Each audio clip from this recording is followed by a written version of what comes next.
I'm very worried about Lee. I was very worried about the timing of this accident. Yeah. You know what I'm saying, right?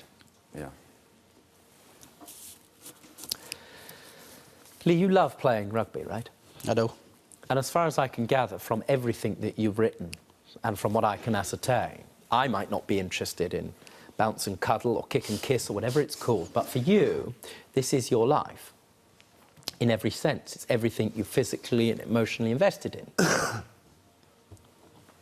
There came a time, which we will not go into in detail unless you choose to. No. That's fine. Where for various reasons you were no longer able to play. We'll put it in this way, you could no longer have a relationship with the club. No. Now, what there is a difference of opinion between you and them as to how that happened, I would have thought. Yeah. But I get the very strong sense that the moment that that happened, that you were no longer able to play rugby, certainly for the foreseeable future of roughly 4 years. Yeah. That must have destroyed you. Well, that and previous family bereavement a few months earlier. Who did you lose? I'm so sorry. My father. Just seems to be the moment where everything falls apart. Definitely.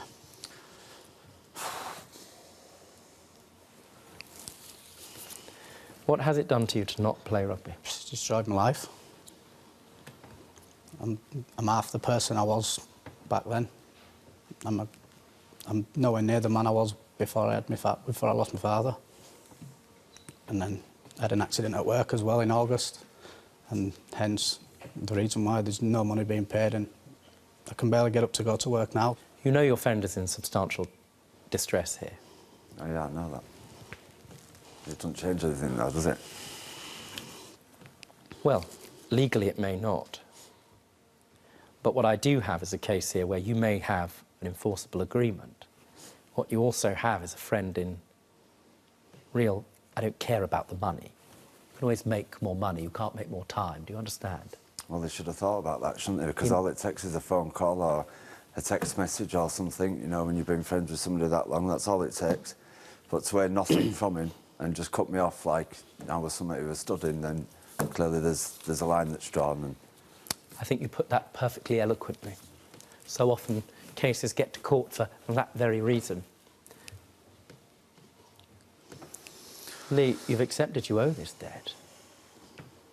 Whatever I say in response on your behalf, why not do as he said? Why not say? Let me ask you, if you'd received a phone call, James, do you think you'd be standing there right now? probably not, no. Why didn't you? There was plenty of times when it was all right at first, but then after time, he gets very aggravated and very irate, and it just got to the stage where I just couldn't even cope speaking to him. I had a lot more to deal with than just one of my friends on a power trip over some money that I borrowed. It's not a power trip. Well, it did come to the point where it ended up in fisticuffs in the street, correct? Yeah. Correct? Yeah. Do you think it's a power trip? No, I don't. I think it's an insult, to be honest, but... Could you be friends again? I don't think so, no. There's a line you just don't cross it, and it's been crossed, hasn't it? Well, what line has he crossed?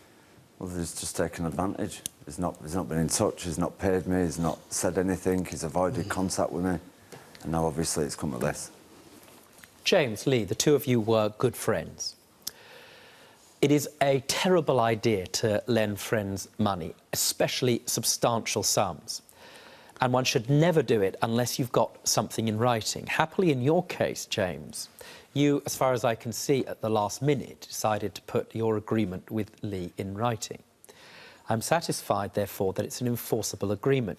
Now, you're entitled to all sums in respect of these loans. Mm-hmm. You are not entitled to the £600, okay. Full stop, for the reasons that I've already given you. Now, you would be entitled to the principal sum of £3,000. Mm-hmm. That's what he owes you. Yeah. You'll also be entitled to the £1,900. Now, that's £4,900. Yeah. He has given you back already £1,250. Therefore, you're entitled to £4,900 minus £1,250, which is, I believe, £3,650. I'm confident this debt will be honoured, but I'm also confident that that man over there needs friends. More so now, I have to say, than ever, in circumstances that when I've read about his life, he is facing what can only be described as pretty appalling circumstances. Now, that's a matter entirely for you. The starting point for that, and I accept that he hasn't been in touch with you, is for you to hear what he's about to say now. It may go somewhere, it may go nowhere. It's entirely a matter for you. Lee, you had months to apologise. I suspect the debt will be resolved. Are you prepared, as of today, at the very least, to say sorry for not being in touch? Of course.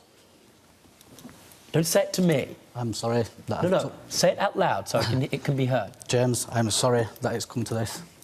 And I would do hope in time you'd forgive me for it. Well, I don't think so, but... Well, that's a matter for you.